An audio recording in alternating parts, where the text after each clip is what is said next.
예, 반갑습니다. 잔 칼빈과 제네바 부흥운동 또는 성시화 운동. 저는 칼빈에 대해서 너무 사람들이 강조해가지고 조금 좀 거부감이 있었어요. 예수님 이상 막 칼빈이 그렇게 등장을 해서.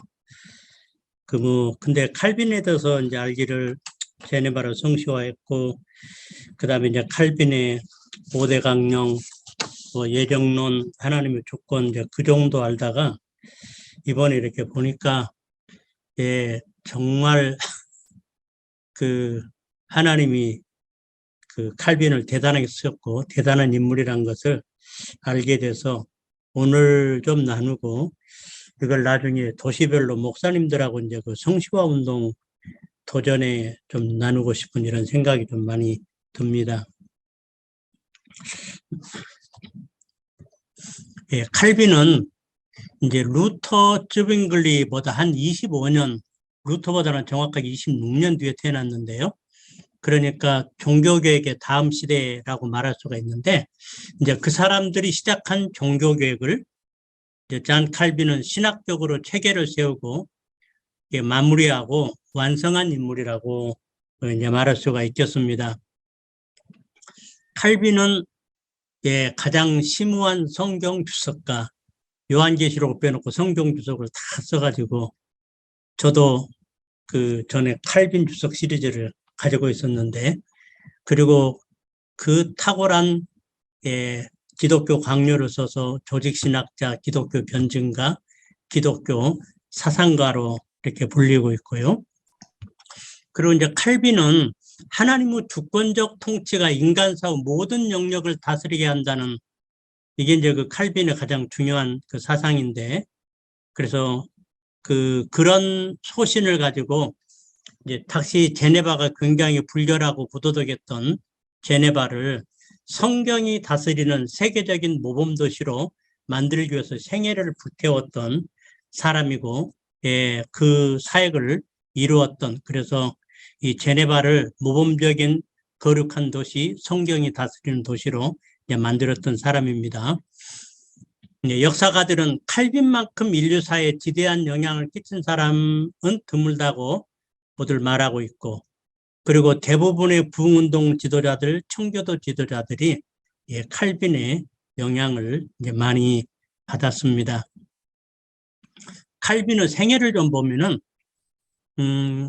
1509년, 그러니까 루터보다 26년 후입니다. 프랑스의 노용이라는 작은 마을에서 태어났는데, 태어날 무렵 영국에서는 헨리 8세가 왕위를 계승했고, 독일에서는 루터가 비텐베르크 대학 교수로 부름을 받던 시절입니다. 교구 주교의 법무관이었던 아버지는 이제 아들을 신부가 됐음을 하고 신부 수업을 위해서 예비단계로 파리 대학에서 인문학을 공부하게 했고, 나중에 조금 교회하고 본인하고 갈등도 있었고, 그러다가 법관을 만들기 위해서 유명한 법과대학인 오를레앙 대학교에서 법학을 공부하게 했습니다.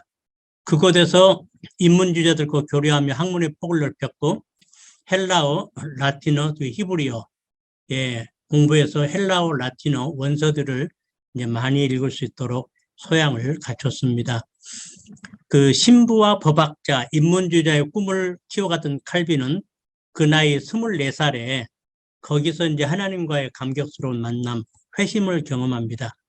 성경을 읽고 성령님의 조명을 받으면서 죄에 대한 깊은 각성과 하나님의 거룩에 대한 깊은 인식, 그리고 특별히 이제 로마서를 중심으로 이제 바울 서신과의 깊은 만남을 통해서 하나님과의 그 믿음으로 바른 관계에 들어감으로 깊은 평화를 맛보고 성령 안에서 순종의 사람으로, 아무튼 개인적인 회심을 24살에 체험을 합니다.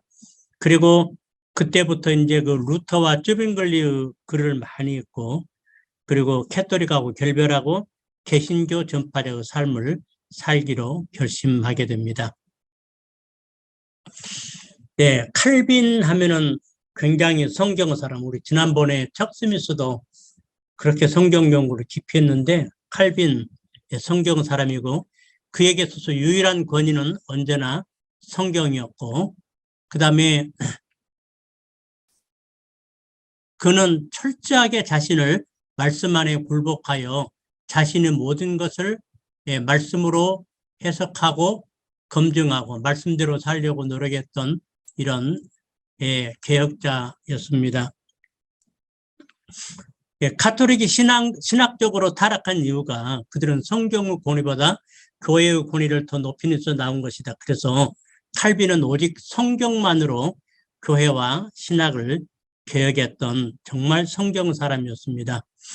칼빈에게서 중심적이고 중요한 교리는 하나님의 주권과 하나님의 영광, 여러분 잘 아시는 내용이고요.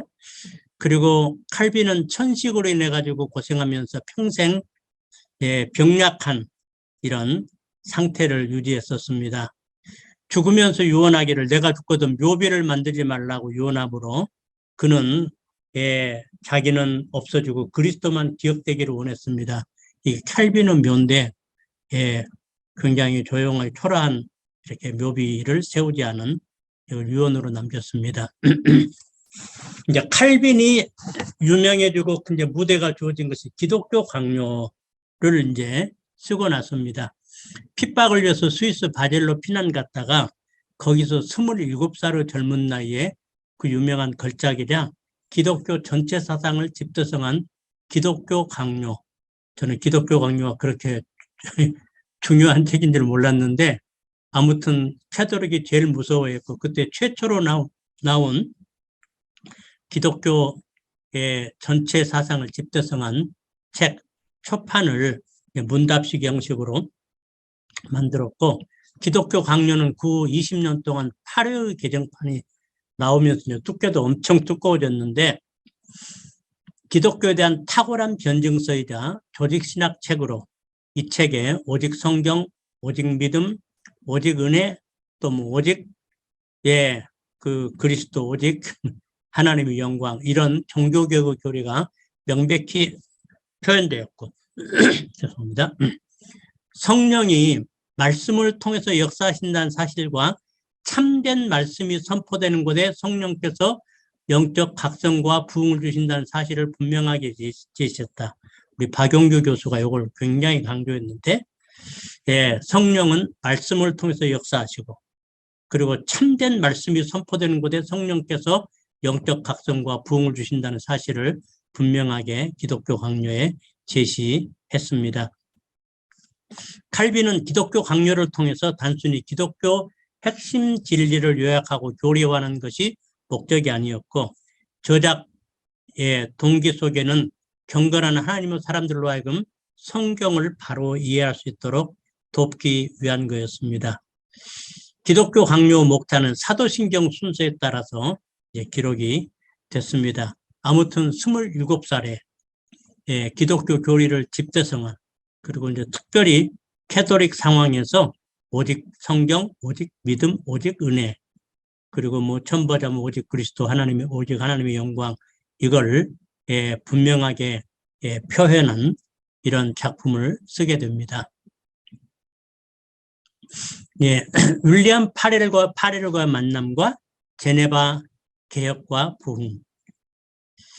이제 기독교 강요 출판으로 해가지고 일학 이제 20대의 칼빈이 이제 유명해졌고 그런데 이제 성격상 조용한 학자로 살기를 원해서 조용한 마을인 스트라스부르로 가는 길에 제네바를 잠깐 들렸다가 제네바에서 불같은 성격으로 4년 동안 개신교 혁명을 이끌던 파렐을 만납니다. 파렐이 그 잔 칼빈이 왔단 말을 듣고 칼빈을 찾아갑니다. 그러면서 책에 있는 성경 이론으로 종교개혁을 이끌 지도자가 필요하다고 하면서 제네바에 남아서 도와달라고 정중한 요청을 하게 됩니다. 그러자 칼빈이 자기는 그런 걸 성격적으로 안 맞고 자기는 조용히 학문 연구를 하고 싶다고 정중하게 거절했는데 그냥 불같은 경고로 당신이 만일 주님의 일을 돕지 않다면은 당신과 당신의 학문을 주께서 저주하실 것이라고 이런 경고와 도전이 그 생애의 전환점을 가져왔고 그는 제네바에 머물게 된다.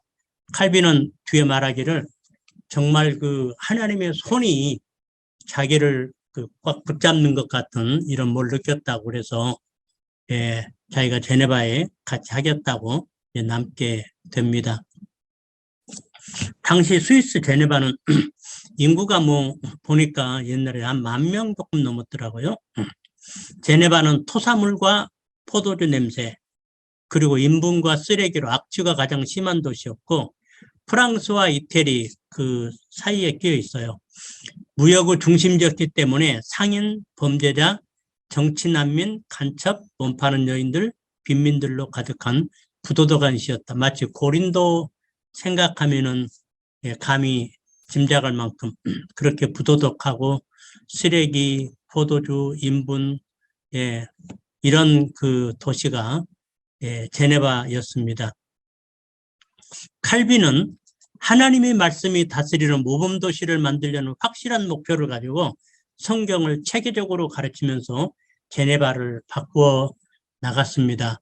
그 박용규 교수 아까 그 얘기 제가 언급했었는데 기독교 강요에서 칼빈이 이 성령님은 하나님의 말씀이 선포되는 곳에 거기서 진정한 개혁과 부흥을 일으키신다고 역사하시고 그런다고 했는데 아무튼 성경 말씀 가지고 설교를 계속하면서 제네바를 이제 바꾸어 나갔는데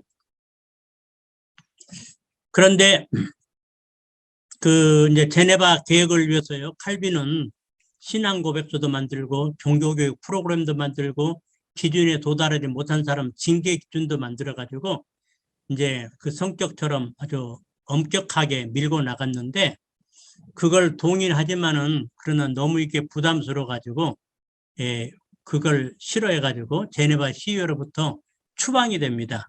그래서 이제 추방돼 가지고 3년간 스트라스부르에서 이제 망명 생활처럼 보내게 되는데 하나님 모든가 한 명의 선을 이루신다. 하나님은 거기서 이제 칼빈을 진정한 개혁자로 다듬는 이제 작업을 하게 됩니다.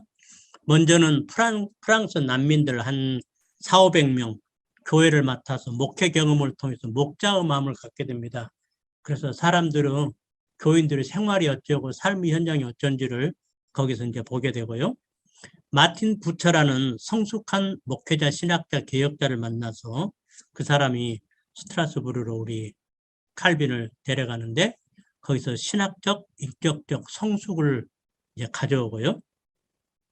잔 스트롬이라는 교육가를 만나서 교육의 중요성을 배워가지고 제네바에 돌아와서 유명한 제네바 아카데미를 세우게 됩니다. 그리고 거기서 이제 기독교 강요 2판 그리고 로마서 주석을 출판하게 되고요. 그래서 하나님은 그 아직 그 성경학자이지만은 좀 인격적으로 덜 다듬어지고 그 또 목자 마음이 약한 이런 칼빈을 스트라스부르로 보내가지고 목회하면서 목자의 마음 또 진짜 성숙한 그 개혁자 만나가지고 인격적 성숙 그리고 이제 교육의 중요성 이런 것들을 배우면서 하나님의 그를 준비시키십니다. 제네바에 재초청 받아가는데요. 3년 후에 이제 칼빈을 지지하는 사람들이 제네바 시의회를 장악하게 되자 그들의 요청으로 다시 칼빈은 제네바로 오게 됩니다. 그때가 이제 32살쯤 됐네요. 칼빈은 제네바의 목사 겸 지도자가 되어서 죽을 때까지 막강한 권위를 가지고 성경적 계획을 추진함으로 제네바를 하나님의 말씀이 다스리는 세계적 모범도시, 즉 언덕 위의 도시로 만들게 됩니다.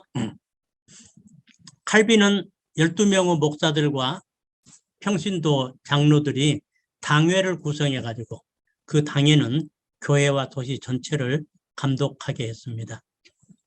신학자로서 칼빈,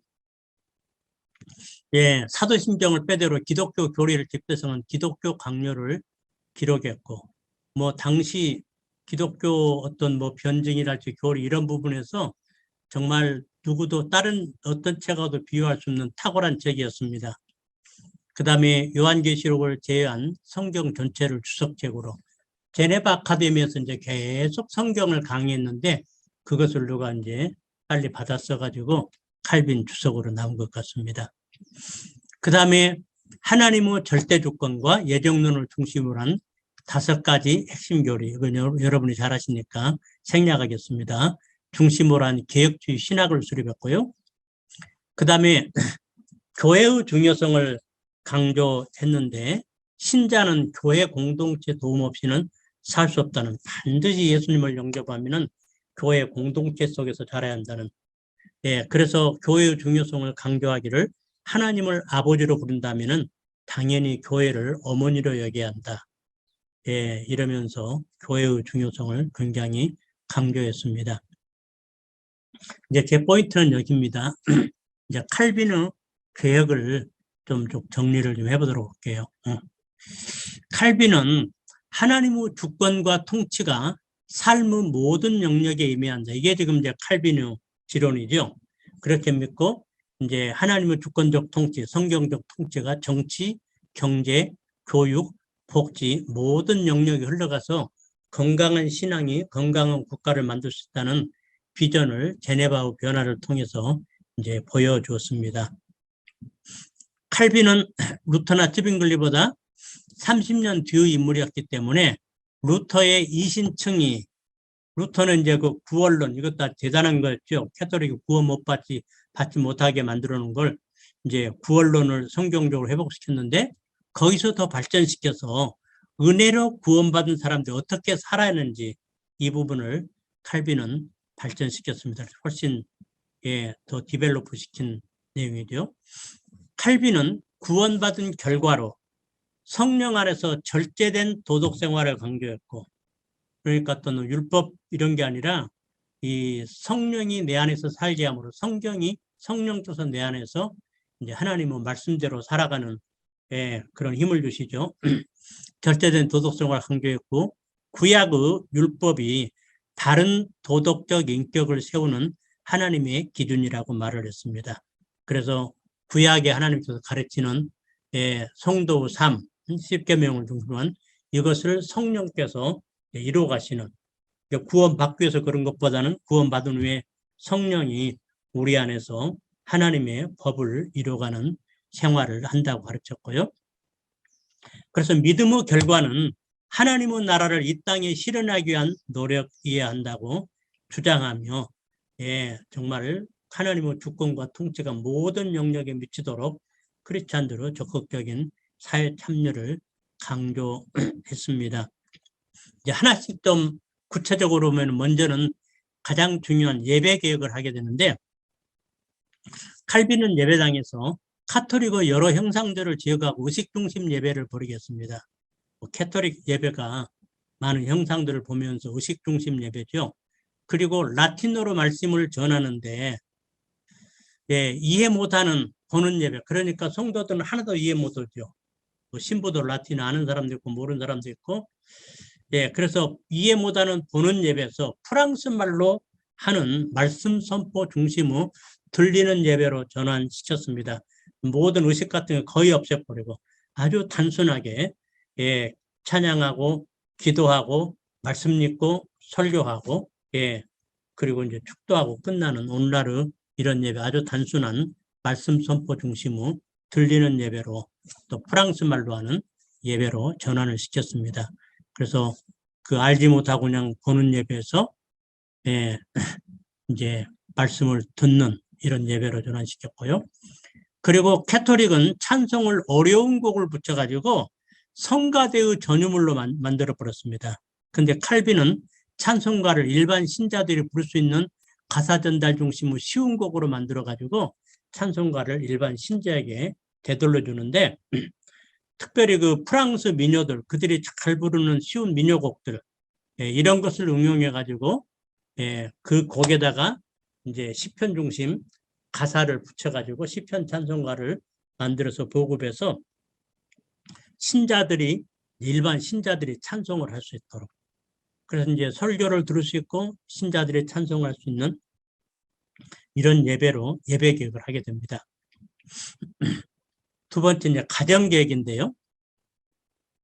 당시 제네바에는 가정을 돌보지 않고 가장들이 전부 술 취하고 폭력 행사하고 부정적인 자들이 많았습니다. 그 결과 많은 가정들이 빈곤에 허덕였고 부도덕했으며 도시의 질서가 이제 무너졌는데 이걸 이제 신앙적으로 성경적으로 바로잡는 역할을 합니다.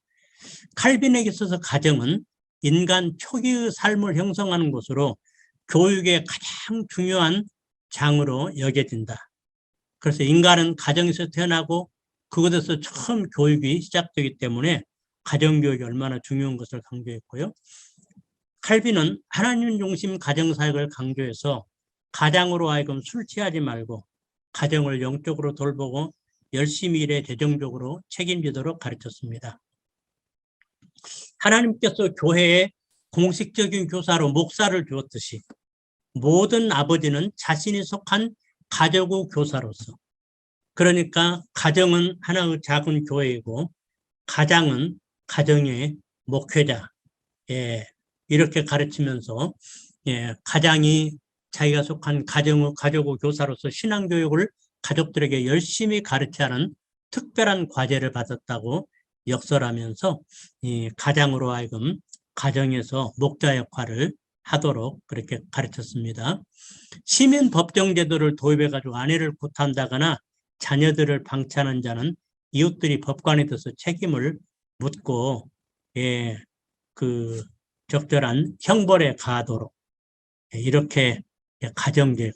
그래서 그냥 아버지는 늘 술이나 먹고 방종하고 구타하고 모두 이런 저기를 가정이 가장 중요한 교육의 장소고 그리고 가장은 그 가정의 목자고 그리고 가정은 작은 교회란 것을 일깨워 가지고 가장들로 하여금 자녀들을 신앙으로 안내하고 이걸 방치하는 사람들을 이웃들이 법관이 돼서 책임을 물었다고 나와 있고요. 경제개혁 이것도 대단한데요.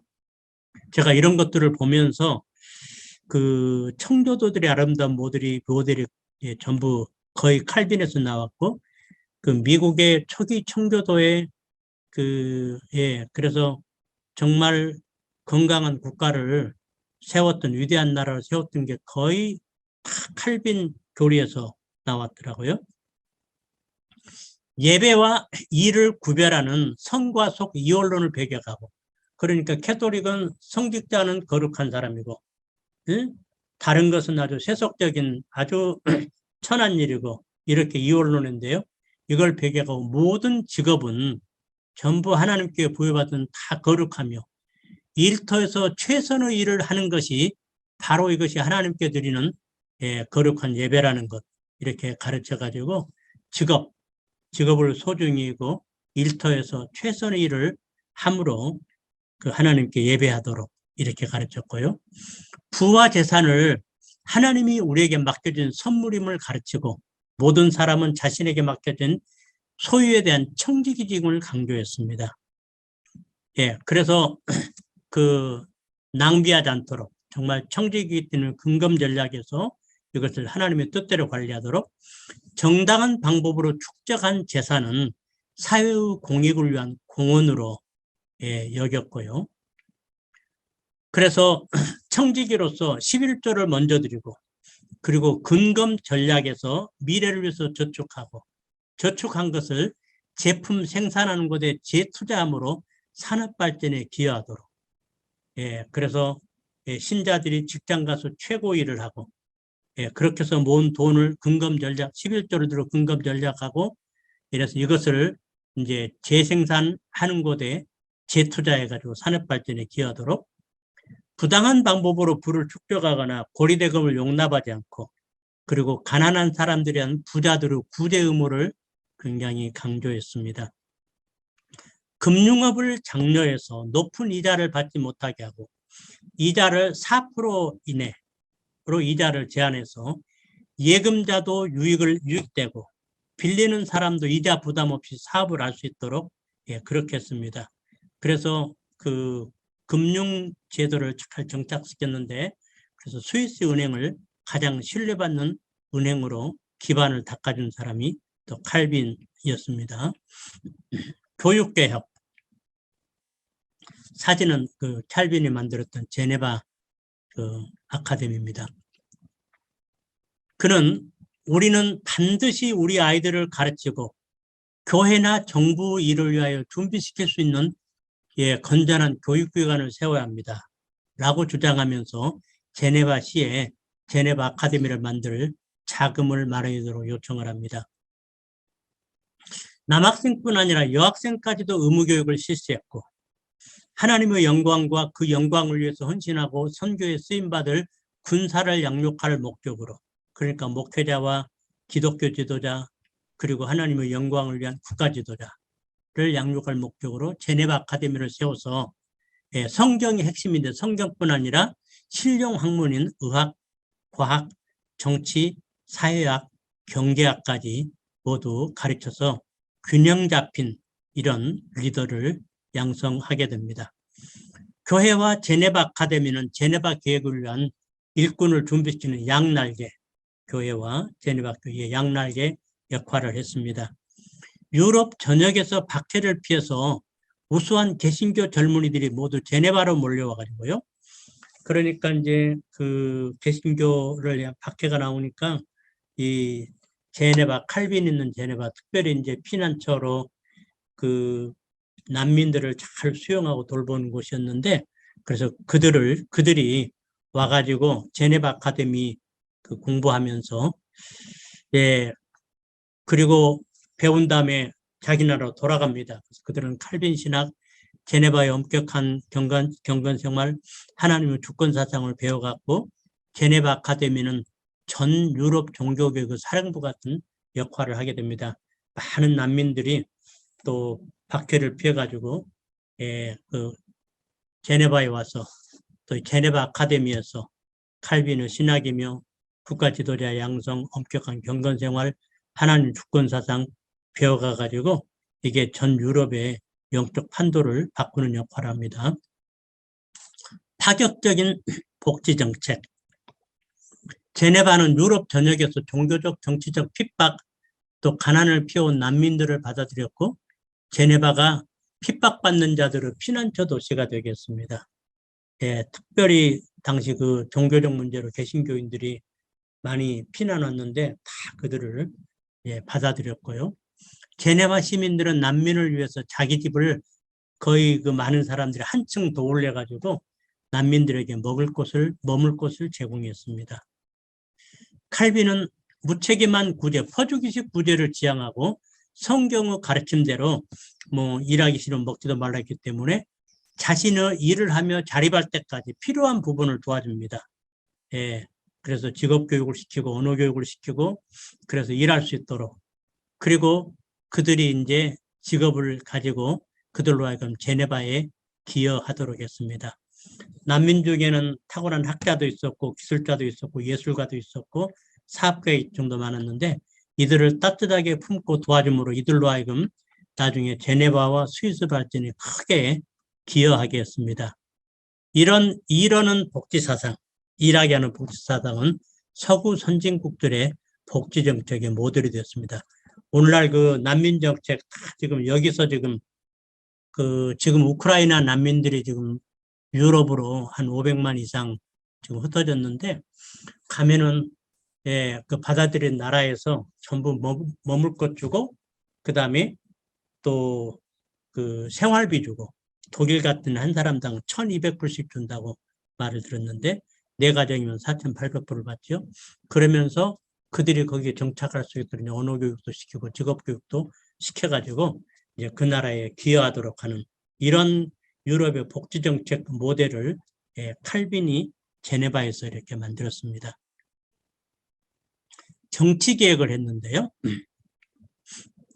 칼빈은 인간의 죄성과 이 칼빈의 교리 가운데 우리 인간의 전적 부패가 나오죠. 그 죄성과 불완전함을 우리가 인정하고 절대 권력은 반드시 부패한다는 절대 권력을 지향하고 그 다음에 서로 견제와 균형을 맞추게 하는 입법부, 사법부, 행정부로 구성된 삼권 분립의 체제를 제안을 하게 됩니다. 그 행정부를 입법부가 또 입법부를 또 사법부가 서로 입법, 사법, 행정부가 서로를 균형추를 이루게 하는, 지금 미국의 민주주의가 그렇게 돼 있죠. 예. 그 다음에 어떤 인간도 절대 권력을 주장해서는 안 되고, 어떤 권위든 다른 권위에서 점검받아야 하며, 예, 잘못된 거지는 언제든지 선거를 통해서 추출돼야 한다고 주장을 했습니다. 전부 옛날 왕권이었는데, 예, 그래서 이제 미국 같은 데는 이제 왕제도를 안 하고, 그 오랜 기간 장기 집권하면은 부패하니까 이 선거를 통해 가지고 잘못된 사람들은 전부 이제 갈아치우고, 그리고 입법, 사법, 행정부가 서로 그 견제하고 이런 시스템을 이제 만들게 됩니다. 만인 제사장론에 의해서 모든 사람이 신분 여하에 관계없이 평등하다는 것. 그래서 일부 귀족층이 독점하던 권력체제에서 모두가 하나씩 투표권을 갖는 민주주의 체제로 바꿔갑니다. 그래서 모든 그 정치를 할지 뭐 선거를 권한을 귀족들이 가지고 있었는데, 이것들이 전부 민주주의로 똑같은 시민들이 다 한 표를 갖는 이런 체제로 바뀌었고요. 종교교육은 귀족 중심의 절대군주 체제를 서서히 없애고 민주주의적 우회 정치로 바꿔나갔습니다. 예, 이런 이유들로 인해서 칼빈을 서구 민주주의 아버지라고 부르기도 합니다. 제가 보니까 이 미국의 지금 정치 시스템, 미국의 복지 시스템, 예, 뭐 교육도 많이 그렇고요. 아무튼 칼빈이 시작했던 거, 예, 그대로 와가지고 이게 좀 꽃이 핀 것 같아요. 한국도 그렇고요. 칼빈의 영향. 제네바 아카데미에서 공부한 사람들은 자신들이 배운 칼빈주의 신학을 고국에 전하기 위해서, 예, 공부한 다음에 거의 다 고향으로 돌아갔습니다. 그래서 그들은 유럽 전역에서 수많은 대학을 세우고 칼빈주의는 전 유럽에 빠른 속도로 확산됩니다. 그래서 칼빈을 가르치면 프랑스 위그노, 또 잔 낙스를 중심으로 한 스코틀랜드 장로교회, 네덜란드의 칼빈주의, 지금 뭐 네덜란드 화란 씨앗이 유명하죠. 영국의 청교도, 또 미국에 건너간 청교도들, 또 한국도, 예, 그 장로교 사상이 왔죠. 그래서 그들에게 부흥과 신학의 토대를 마련으로 유럽과 신대륙의 영적 지도를, 예, 바꿔놓습니다. 예, 칼빈이 하나님의 말씀이 다스리는 모범도시를 만들려는 확실한 목표를 가지고 성경을 체계적으로 가르침으로 당시 유럽에서 범죄로 가득하고 악진하는 도시였던 제네바는 온 유럽과 세계가 본받을 만한 거룩한 도시요 언덕유 도시로 변화되게 되었고, 가난하고 주변 강대국에 시달렸던 스위스는 세계에서 가장 깨끗하고 아름다운 부유한 나라로 변했습니다. 미국 역사를 보면은 여러분이 잘 아시는 1620년에 그 메이플라워를 타고 그 필그림들, 이 사람들은 영국 국교에서 나온 분리주의자들입니다. 그 자유신앙의자를 찾아왔었고요. 그 다음에 그 10년 후엔 1630년에 진짜 그 타고 좋은 그룹들이 오는데, 잔 윈트럽이라는 그 사람을 리더로 해가지고 한 1000명 정도가 오는데요. 예, 그들의 꿈이 뭐냐면은 성경에 기초한 법을 만들고 성도들이 다스리는, 그래서 세계가 본받을 만한 언덕 위의 도시를 꿈꾸면서 칼빈이, 예, 제네바에서 지향했던 내용이죠. 그러면서 미국에 와가지고 정말 성경이 다스리는 도시, 나라를 만들기 위해서 그렇게 그 투쟁을 했고, 예, 그래서 성경의 기초에서 독립선언서를 만들고 성경의 기초에서 또 연방 헌법을 만들고, 특별히 그 칼빈의 그 정치개혁, 예, 요걸 따가지고 삼권 분립, 그때 뭐 거의 다 왕정이었는데 왕을 세우지 않고 선거를 통해서, 예, 모두 바꿀 수 있도록, 예, 삼권 분립 민주주의를 미국이 만들게 됩니다. 이제 그러고 보니까 칼빈이 얼마나 영향을 끼쳤는가를 제가 이제 보게 됐는데, 또 오늘의 제네바는 스위스의 두 번째 도시로 유엔의 유럽본부, 국제적십자 본부를 비롯해서 22개의 국제기구가 제네바에 있고요. 그다음에 250개 이상의 비정부 기구가 제네바에 있을 정도로 유명한 국제 도시, 정말 세계가 부러워할 만한 이런 도시로 바꿔집니다. 여기까지. 제가 다음에 한번 이 칼빈의 계획을 성경적 근거를 전부 좀 대가지고 이 성경에서 이렇게 이 성경에서 그래서 하나님의 말씀이 그리고 하나님의 주권이 모든 영역을 다스리게 하는 그 칼빈의 그런 철학을 제네바에서 그대로 실시했고 성공해서 정말 그 세계가 본받을 만한 그런 모범적인 거룩한 도시로 만들었습니다. 이따가 이제 우리 한번 칼빈에서 무엇을 배울 수 있는지 우리가 어떻게 이것을 오늘날 이렇게 적용할 수 있을지 한번 같이 좀 의논해 보도록 하겠습니다. 잠깐 기도할게요. 사랑하는 아버지, 정말 하나님의 사람, 성경의 사람, 그래서 그 하나님의 주권과 하나님의 말씀이 그 도시 모든 영역에서 영역을 다스릴 수 있도록 이런 꿈을 가지고 그런 비전을 가지고 제네바에서 제네바 목사로서 설교하고 교육하고 이렇게 함으로 정말 제네바를 하나님의 말씀이 다스리는 세계가 부러워하는 언도교의 도시로 만들었던 칼빈을 오늘 배우게 하신 것을 감사합니다. 하나님, 이런 열정이 오늘날 도시에 우리 목사님들 가슴을 뜨겁게 또 불을 지를 수 있도록 인도해 주시고 이런 거룩한 정말 성시화 운동이 곳곳에서 오늘날 일어나서 정말 저희들이 있는 모든 도시가 하나님의 말씀이 다스리는 이런 도시가 될 수 있도록 인도해 주시옵소서. 예수님 이름으로 기도합니다. 아멘. 예, 감사합니다. 평안하세요. 백문일답 예수 그리스도 시간입니다. 마이크 켜시고 다 함께 인사하시겠습니다. 샬롬 111 기독부흥 운동. 샬롬 기독부흥 운동. 할렐루야 하면 아멘 하시고 아멘 하면 할렐루야 하시겠습니다. 네, 할렐루야! 아멘. 아멘! 할렐루야. 오늘도 백문일답 믿은 만큼 예수 그리스도 하시겠습니다. 존 칼빈과 제네바 부흥운동을 주관하신 분은 누구십니까? 예수 그리스도. 불결하고 부도덕했던 제네바를 성경적 부흥운동한 개혁으로 성경이 다스리는 세계적인 모범 도시로 만든 배후에는 누가 있었습니까? 예수 그리스도.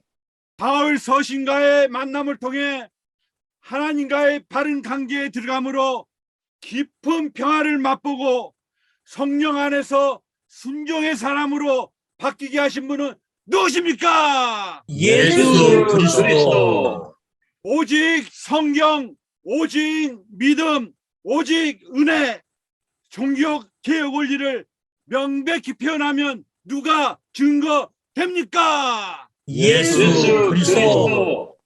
하나님 나라를 이 땅에 실현하기 위해 노력할 때 힘주시는 분은 누구십니까? 예수 그리스도.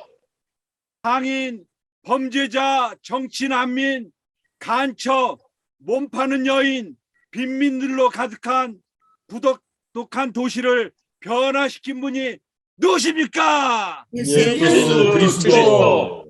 칼빈에게 하나님의 말씀이 다스리는 모범 도시를 만들려는 확실한 목표와 성경을 체계적으로 가르치려는 마음 주신 분이 누구십니까? 예수 그리스도. 칼빈을 신학자에서 성숙한 개혁자로 준비시키신 분이 누구십니까? 예수 그리스도.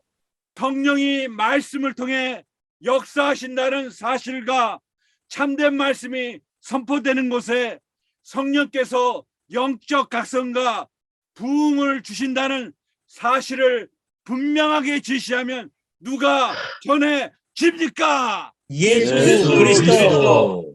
예배 개혁하신 분이 누구십니까? 예수 그리스도 가정개혁 하신 분이 누구십니까? 예수 그리스도 경제개혁 하신 분이 누구십니까? 예수 그리스도 교육개혁 하신 분이 누구십니까? 예수 그리스도 파격적인 복지정책 하신 분이 누구십니까? 예수 그리스도 정치개혁 하신 분이 누구십니까? 예수 그리스도 탈빈에게 영향을 주신 분이 누구십니까? 예수 그리스도 할렐루야! 아멘.